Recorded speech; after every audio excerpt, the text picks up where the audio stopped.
on the reenactment of 19th century ballroom dance. The most popular style of 19th century ballroom dance to be reenacted in the 21st century is Regency dancing. This is because of its connection to country dancing, a style of partnered English folk dance originating in the Renaissance with the Playford dances, and contra dance, essentially the American version of the same, also known as New England folk dance. Both of these styles of dance have been widely practiced socially for most of the 20th century, and in the case of country dancing, for several centuries. Country dances are even a part of the Regency ballroom repertoire, so knowledge in one is very helpful in the other. Dancers with experience in the steps and patterns of those forms can pick up Regency dancing quite easily. Another reason for the popularity of Regency ballroom dance is its association with the works of Jane Austen, in which it is a common topic, as it would have been in Jane Austen's life, because dancing was a very common form of socializing in the 19th century.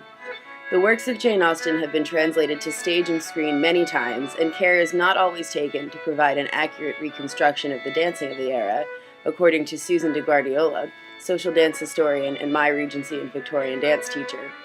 Often one gets a false impression that Regency dance is slow and sedate, and more akin to court dance, whereas it is actually quite lively, danced with hopping chassé steps appropriate to be danced with the light, frothy white cotton dresses currently in fashion after the heavy reign of the peignet.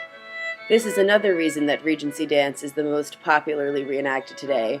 Regency-style dresses are simple, easy to make, and easy to fake. A high-waisted fancy nightgown or white sundress with some additional trim makes a perfectly passable Regency dress. The styles of later periods in the 19th century require more skill to recreate. My personal favorite is the large hoop crinoline of the mid-19th century and the style of dance associated with it, which luckily for me still enjoys a good deal of popularity in its association with the American Civil War era. Dancing in the mid-19th century starts to take a form that is more recognizable to a modern audience, and that is ballroom position. The waltz was a big controversy in the early 19th century, especially in England, where it was considered riotous and indecent until as late as 1825. But eventually, even the English accepted the inevitable, and the close hold of the waltz became commonplace. It is also seen in other contemporary dances, such as the schottische and the apparently refreshingly wholesome polka, but for neither of those dances is ballroom position essential. The close hold is essential for the waltz of the period because of the geometry of it.